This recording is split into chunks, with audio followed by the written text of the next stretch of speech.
Halo teman-teman, kembali lagi di Pasik Podcast Asik.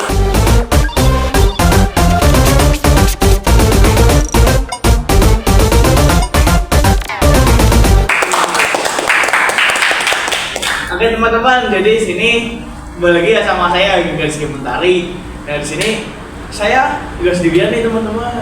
Saya itu ada teman saya nih yang katanya mau jadi host gitu sama saya gitu. Katanya mau nemenin saya ya. Siapa? Halo, saya Rizka. Iya, Mbak Rizka itu orangnya emang gitu teman-teman ya. Apa ya? Dingin gitu, orangnya dingin gitu. Iya nggak sih Mbak Rizka? Iya. Oke, jadi di sini kita itu ya kan cuacanya lagi panas banget nih Mbak Rizka. Iya. Cuacanya panas. Gak menentu. Iya nggak menentu. Maksudnya kita harus siap sedia ya teman-teman ya. Kan kita nggak akan tahu itu akan hujan, akan panas gitu. Nah, ngomong-ngomong tentang siap sedia, pastinya kalian nggak siap ya. Harus siap, maksudnya harus siap dengan topik yang akan kita bahas kali ini. Nah, topik yang akan kita bahas kali ini adalah topik Demogas melon. Oke, di sini saya dan Mbak Rizka itu nggak sendirian pastinya, dan juga teman kami yang sangat hebat sekali, ada Mbak Ais Eka Ramadhani dan Mbak Rois Satul Munawwaroh. Oke, apa kabar? Ya kita kembali lagi ya sama Mbak Ais dari teman-teman, jangan dejavu gitu ya. Kan sini kan Halo. kita pernah ketemu sama Mbak Ais di episode sebelumnya ya. Dan ini kedatangan itu ya peserta baru ini baru banget nih, kita baru ketemu banget. Maksudnya baru ketemu di episode dia, yaitu Mbak Rois Satul. Dia boleh memperkenalkan diri terlebih dulu. Hai, aku Aisyah Ramadhani. Aku dari SMA Negeri 1 Pemalang. Dan ada teman saya. Hai semua, saya Rois Satul Munawwaroh. Senang bisa ikut acara podcast asik ini. Ya teman-teman, di sini kita akan membahas tentang gas melon nih ya, dengan dua orang yang sangat hebat sekali di sini ya. Oke, dan Gas melon atau gas LPG 3 kg. Oke. Ya, jadi ini kalau kalian mau kenal sama Mbak Ais sama Mbak Rois itu, kalian bisa main ke SMA Negeri 1 Pemalang ya teman-teman ya. Salah satu guys. Iya. Semangsa juara. Jujur kayak gitu ya. Oke, ini dari Mbak Ais. Mbak Ais itu rumah mana sih Mbak Ais? Gimana? Rumahnya gimana? Oh, aku sendiri rumahnya ada di Kepungan Bojongmata. Kepungan Bojongmata. Ya, untuk kalian yang udah nonton podcast sampah episode bareng Luna, temanku juga, aku rumahnya itu di Kepungan. Kalau untuk Rois gimana nih? Rois. Kalau aku rumahnya di Pegabungan Jalan Ungaran. Jalan Ungaran tuh. Kalian kalau mau main bisa ke tadi Mbak Ais di mana? Di Kepungan. Terus Mbak Ais di mana? Jalan Ungaran. Ini ya guys. Oke. Ini tadi kan kalian udah menunjukin daerah kalian ya. Iya. Daerah kalian itu krisis sama itu nggak sih? Gas melon gitu. Oh, aku dulu ya. Untuk krisis gas sebenarnya tuh enggak ya, kalau di daerah kita sendiri tuh enggak. Tetapi kalau kita melihat, kita tarik ke belakang, adanya medsos itu kan adanya isu-isu tentang kelangkaan gas melon gitu. Jadi itu konflik yang akan kita bahas juga di podcast kali ini ya kan? Iya betul. Kalau Mbak Rois itu di daerahnya itu nggak krisis sama gas melon gitu nggak? Ya sama sih, pastinya tuh kan apalagi di dekat rumah saya itu ada toko-toko kan. Iya. Banyak yang berkaitan dengan gas gitu. Banyak tolak di bawah. Iya juga kan demonya kan gara-gara itu ya nggak boleh di apa namanya disebarin. Nah, gimana ya? Di alokasikan di ini. Iya eceran gitu jadinya demoin gitu. Iya. Bentar ya. Konflik yang terjadi antara larangan penjualan gas LPG 3 galon juga membawa beberapa dampak buat kita sebagai masyarakat nih guys. Apalagi mama-mama atau ibu-ibu kita yang setiap harinya pasti menggunakan gas. Betul. Yang which is itu gas itu digunakan sebagai bahan sebagai alternatif untuk memasak, ya kan? Ya. Iya kan? Tapi juga ibu saya itu kan pastinya kan butuh gas banget itu karena kan anaknya juga jualan gitu jadinya kan harus Oh iya juga. butuh gas gitu. Nah, itu untuk apalagi kita sebagai kalau kita melihat POV dari pedagang-pedagang kecil itu kan sungguh sedih, Iya. amat sedih, Amat sedih sekali pastinya. prihatin juga ya guys, karena kelangkaan gas itu juga membawa pengaruh buat kita sebagai POV, sebagai pedagang kecil. Nih, jadi bahas dulu. Bahas itu gimana nih rasanya kalau jadi dari awalnya itu gimana sih kenapa adanya konflik kayak gini? Oh. Bahas tahu nggak kenapa casual itu disalahkan gitu? Jadi menurut riset kami berdua, yang menjadi penyebab dari adanya kelangkaan gas itu, ini FYI aja kita tarik ke belakang. Kalau kelangkaan gas LPG 3 kg ini mulai langka pada tanggal 1 Februari 2025. Jadi itu mulai dari bulan Februari dan tanggal 1 Maret. Jadi perlu banget ya itu ya? Iya, baru banget makanya. Itu Sepatas. menimbulkan pro dan kontra banget dong. Ya. Itu untuk ngobrolin tentang penyebab adanya satu, pengurangan kuota LPG bersubsidi. Kita tahu bahwa gas LPG 3 kg itu subsidi dari pemerintah. Lalu karena adanya itu pemerintah pun menetapkan kuota LPG subsidi pada tahun 2025 lebih rendah dari kuota-kuota tahun sebelumnya. Yang kedua ada sistem distribusi yang tidak atau belum optimal. Akses masyarakat terbatas itu juga menyebabkan distribusi itu yang tidak merata, ya kan? Iya, betul. Terus adanya 3, pelarangan pengecekan menjual gas bersubsidi. Kebijakan ini bertujuan agar subsidi tepat sasaran bagi masyarakat yang kurang mampu. Seperti apa yang dituliskan dalam gas-gas melon itu, iya kan? Iya. Kalian pasti lihat kan? Iya. Ya, gitu guys. Karena banyak rakyat-rakyat yang tidak seharusnya mendapatkan, tapi mereka mendapatkan. Paham kan? Oke, yang keempat ada penimbunan. Masyarakat yang tergolong mampu itu membeli yang seperti apa yang tadi saya singgung, membeli gas LPG yang sejaknya itu hanya untuk masyarakat yang kurang mampu. Yang terakhir ada pengoplosan gas LPG dari tabung 3 kg menjadi 12 kg, which is itu buat masyarakat yang kurang mampu kayak kita itu kan sangat amat 12 kg itu sangat amat mahal ya kan? Iya, makanya alternatif kita tuh sebenarnya gas melon yang LPG 3 kg, tapi itu menjadi kelangkaan, jadi sangat amat merugikan buat kita. Itu kan juga kan yang menyebabkan apa ya demo itu kan gara-gara poin ketiga juga kan ya? Iya. Yang ya sama yang poin keempat kan kalau nggak salah itu yang orang kaya itu tetap ikut-ikutan. Terus juga kan gas LPG itu kan untuk orang-orang yang mampu. Terus juga ada kenaikan harga, kelangkaan. Kamu tahu kan ya semua barang atau SDA yang apa namanya yang terjadi kelangkaan itu pastinya harganya akan langsung melonjak tinggi sama dengan gas ini yang awalnya jadi 20.000 yang gas 3 kg ini sekarang mungkin bisa jadi, menurut riset kami mungkin bisa jadi 24.000 atau bahkan sampai 25 gitu. Lalu ada ketidakpuasan terhadap kebijakan pemerintah. Seperti apa yang saya bilang tadi pada poin 1, kebijakan pemerintah untuk mengurangi subsidi gas itu. Jadi masyarakat yang merasa terbebani pun mengadakan demo. Gitu guys. Itu kan bukan masyarakat itu kan gitu kan demonya kan. Ya, Iya, bukan. gitu kan. Untungnya di Malang belum ada demo-demonya gitu guys. Iya, belum maksudnya di belum sampai sini.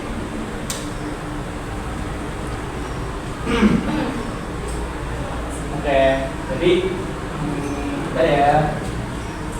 Nah, fakta-faktanya itu gimana sih guys? Fakta-fakta tentang adanya konflik gas melon itu.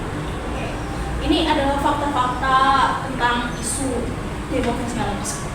1, adanya peningkatan permintaan dari masyarakat, yang mana banyak masyarakat yang beralih ke gas melon karena harganya lebih murah. Which is itu walaupun masyarakat mampu, tapi mereka tetap membeli gas melon tersebut karena ya harganya lebih murah. Lalu kedua, adanya larangan penjualan gas LPG larangan penjualan eceran gas LPG 3 kg tersebut. Dengan jangka waktu mulai dari 1 Februari 2025, pemerintah melarang penjualan LPG melalui pengecer dan mengalihkan distribusinya hanya melalui agen resmi PT Pertamina. Kebijakan ini mungkin untuk memastikan penyaluran yang tepat sasaran dan merendahkan harga di masyarakat. Lalu ada kelangkaan dan kenaikan harga. Kelangkaan dan kenaikan harga seperti yang tadi kita udah sebut ya. Iya. Jadi ya kalian sendiri dan swipe aja nanti untuk menit yang lalu. Memang faktor-faktor itu benar-benar yang demonstrasikan akhirnya konflik gitu ya. Terus ada satu lagi, Satgas Polisi yang mana itu Polda Metro Jaya itu mengerahkan Satgas untuk menangani distribusi gas 3 kg agar tidak dijual secara eceran. Jadi adanya pengawasan ketat yang dilakukan di beberapa tempat itu. Banyak apa di dia juga? Mungkin di ini nggak sih sekitar Jakarta itu, ya mungkin ada di situ. Oh, Pemalang itu pastinya di mana-mana ya. Iya. Kan Pemalang juga kecil ya teman-teman. Ya waktu itu juga ada nggak sih kayaknya kalian kan ngalamin nggak sih pasti kayak nanti mama waktu itu ya ini FYI aja ya guys, kayak mamaku tuh pernah kabar-kabaran sama temennya, even itu temennya tuh orang Jombang gitu loh, Jombang sama Malang Jawa, tapi itu hanya untuk mendapatkan gas. Itu mamaku sampai telepon ada gas gak ya gitu loh. Tau gak sih sampai nanti ada PT gas yang datang, PT gas yang datang itu langsung jadi rebutan gitu. Pernah sih kalian pernah ya itu salah satu contoh guys. Berarti emang tapi posisinya Pemalang itu masih skala yang kecil ya teman-temannya. Karena dampak konflik itu skala yang kecil. Oh ya, kalian ini kan belajar sosiologi ya teman-teman ya. Ya. Iya, pastinya tahu lah konflik gitu kan. Bentuk-bentuknya tahu kan? Tahu. Iya. Nah, menurut kalian kalau gas melon ini konflik gas melon itu ikutnya konflik apa? Kan ada lah konflik yang sama itu kayak konflik realistis, konflik non realistis. Kalau menurut kalian apa itu konfliknya dari gas melon? Oh, ini dari pandangan sosiologi nih kita Iya. mengarah ke konflik seperti kita kan adalah anak didik dia. Iya. Itu ada di sini kita meriset ada klasifikasi bentuk-bentuk konflik. Yang pertama adalah satu, konflik konstruktif. Kelangkaan gas melon lebih sering memicu ketidakpuasan yang mengarah pada konflik yang berujung kayak kerusuhan gitu kan, kayak demo-demo itu kan menyebabkan kerusuhan dan bukan memicu pada hal-hal yang berujung itu ada solusi. Kalau untuk melihat secara secara langsung atau selama ini itu belum ada solusi yang bisa diambil oleh pemerintah. Berarti memang solusi ini, memang masalah ini atau isu ini memang sudah ada alternatif lain, tapi dari solusi dari pemerintah langsung itu tidak ada. Jadi kenapa saya bilang ini konstruktif? Itu karena adanya menimbulkan ketegangan sosial.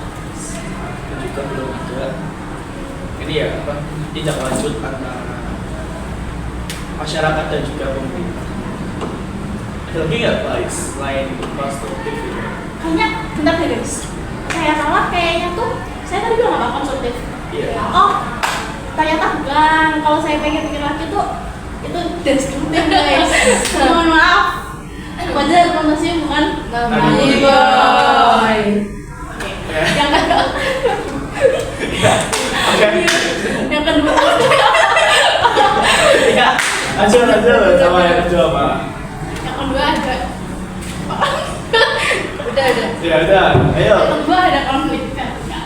Konflik vertikal itu melibatkan hubungan antara masyarakat dengan pemerintah, which is yang mana aku tadi bilang itu kan ada karena ada kebijakan dari pemerintah yang kurang membuat masyarakat puas, jadi kan masyarakat melakukan demo. Berarti itu kan interaksi antara kita sebagai masyarakat dan atasan yaitu pemerintah. Itu merupakan konflik vertikal karena itu Lalu ada 3 yaitu manifest. Ketidakpuasan warga terhadap kelangkaan gas terlihat secara terbuka sehingga seperti demo atau keluhan yang banyak di media sosial. Yang kita tahu sekarang di masa kita di masa globalisasi atau era globalisasi, semua atau apa-apa itu menggunakan media sosial. Iya, media sosial Iya, juga. media sosial juga. Jadi itu kayak apa namanya? Kalau sedikit-dikit ada isu gini, isu demo ini ya viral, isu demo viral, kayak demo kali ini, apalagi banyak orang yang kontra dengan kebijakan pemerintah itu, jadi itu merupakan konflik manifest karena secara terbuka. Jadi maka bukaan kembali itu ya. Iya, karena itu kita bahas guys. Kalau nggak kebuka ya Nggak akan kita angkat ke media sosial guys. ada tapi nggak. Oke. Ada lagi nggak? Udah ya sampai tadi 3 dong. Tadi apa teman-teman bisa sebutin? Destruktif, terus vertikal, dan juga manifest. Oke. Selanjutnya, Siapa? kalau yang ini ya, Apa? berarti tentang dampak yang timbul dengan adanya konflik itu. Jadi di sini saya akan menjelaskan nih, setiap konflik itu kan mesti ada dampaknya ya, baik dampak positif maupun negatifnya. Tapi di sini saya akan menjelaskan yang pertama itu dampak positifnya. Yang pertama adanya peningkatan kesadaran sosial. Dalam konflik kali ini, masyarakat pasti menjadi lebih sadar tentang pentingnya adanya kebijakan distribusi yang adil dan merata. Dan ini juga dapat memotivasi perubahan sosial dan pemerataan akses terhadap kebutuhan dasar. Lalu yang kedua, adanya perbaikan kebijakan pemerintah, yang dimana dari konflik ini tuh bisa mendorong pemerintah untuk melakukan perbaikan dalam sistem distribusi dan kebijakan subsidi sehingga lebih efisien dan adil. Lalu yang ketiga adanya penguatan solidaritas masyarakat, yang dimana dalam konflik ini tuh mungkin barang kan pasti orang saling butuh gitu kan. Ya betul. Apalagi gas itu kan sebagai kebutuhan kita ya. Iya. Ya. Betul. Apalagi ini orang pasti adanya saling ngasih informasi tentang pengisian gas seperti diceritain sama Mbak Ais tadi. Ya, atau bahkan mengorganisasi diri untuk mengeluarkan kebutuhan, bukan. Lalu yang keempat, pencarian solusi alternatif. Jadi mau nggak mau masyarakat juga harus nyari ya solusi energi yang lebih ramah lingkungan kan. Kita juga kan nggak bisa melimpahin semua solusi ke pemerintah gitu kan ya. Kita juga harus mencari solusi lagi untuk gimana sih biar kita bisa hidup walaupun tanpa atau kelangkaan gas tersebut. Nah itu ya teman-teman kalian. Dengan hal ini pastinya kita mencari bahan alternatif lain yang cukup dibuat ya lebih dipakai pada jangka panjang ya, untuk mengurangi ketergantungan pada gas LPG. Lalu selanjutnya di sini saya akan menjelaskan tentang dampak negatifnya. Yang pertama, krisis ekonomi. Jadi krisis ekonomi itu karena adanya kelangkaan gas ini bisa membuat kemiskinan, karena masyarakat Indonesia kan pasti ada yang jualan gitu kan, jualan masak, pasti kan butuhnya gas kan. Terus ini ya sih kalau emang nyari alternatif lain ke gas yang 12 kg itu kan harganya kan amat Mahal. Jadi itu kayak membuat kita aduh guys. Iya. Lalu yang kedua tuh terjadinya konflik sosial, yang dimana adanya persaingan berebut gas kan. Iya. Aku lihat juga tuh di berita katanya tuh desak-desakan atlet tim gas itu sampai meninggal. Itu ibu hamil. Ibu hamil dipaksa buat desak-desakan buat antri gas itu loh sih. Betul-betul aja teman-teman. Itu kan satu bentuk dampak negatif nggak sih? Iya, Negatif, itu negatif. iya, sempat negatif. Iya. Itu ada adanya ketegangan antara yang mampu digas atau yang bahkan enggak dengan sama sekali. Dan ini tuh bisa membuat perpecahan dalam komunitas. Selanjutnya adanya bentrokan dengan pihak berwenang nih. Jadi kalau konflik ini tuh tidak ditangani dengan baik, pastinya masyarakat kan adanya bentrokan dengan yang berwenang kan. Konflik ya. Ya itu demo ya. Ya. Lalu yang keempat ada distorsi pasar. Jadi setiap kelangkaan pasti ada orang yang berbuat curang kan, Menimbulkan juga ya. Itu kecurangan. Kayak gini tuh bisa adanya protes masyarakat kan yang membuat protes kerusuhan bahkan mengakibatkan kehancuran seperti itu. Lalu yang terakhir adanya kehilangan kepercayaan kepada pemerintah. Di sini itu kalau pemerintah tidak langsung menangani konflik ini secara baik-baik, yang ada masyarakat ini udah mengurangi kepercayaan kepada pemerintah kan. Kita keras isu juga nggak sih? Ini dapat menimbulkan ternyata tidak stabilitas politik dan sosial. Nanti teman-teman ya, pokoknya kalau ada dampak positifnya pasti ada dampak negatifnya. Karena tadi ya sebutin kan kayak kita itu terus isu sama pemerintah, juga ada pabrik-pabrik kayak di luar. Kita juga FYI aja, kita bukan memojokkan Iya. pemerintah. Kita kan mau fakta ya. Kalau ada dampak harusnya ada Solusi. dong. Kita juga punya beberapa riset tentang solusi yang bisa kita kritikan atau sarankan untuk pemerintah apapun itu. Berarti bisa solusi yang Jadi menurut dari informasi yang kami dapatkan, yang pertama itu solusi yang diambil itu peningkatan distribusi dan pemantauan. Dan di mana solusi dari pemerintah ini, pemerintah memastikan distribusi gas LPG tepat sasaran dan merata. Jadi nggak hanya orang yang ini gitu loh, tapi juga orang yang punya juga di daerah-daerah yang mendapatkan pasokan gitu. Lalu untuk solusi teknologi juga, yaitu untuk memantau ketersediaan gas di berbagai wilayah dan memetakan daerah-daerah yang kelangkaan. Itu dengan memantau. Lalu yang kedua adalah penetapan hukum bagi adanya penyelundupan gas dari pasar gelap itu. Itu kan juga bisa disebut pasar gelap juga. Kita kira pasar gelap meter. Allah. Ada ya gitu ya? Ada. Aku juga baru tahu loh kalau kita riset tentang ini pasti kita nggak tahu.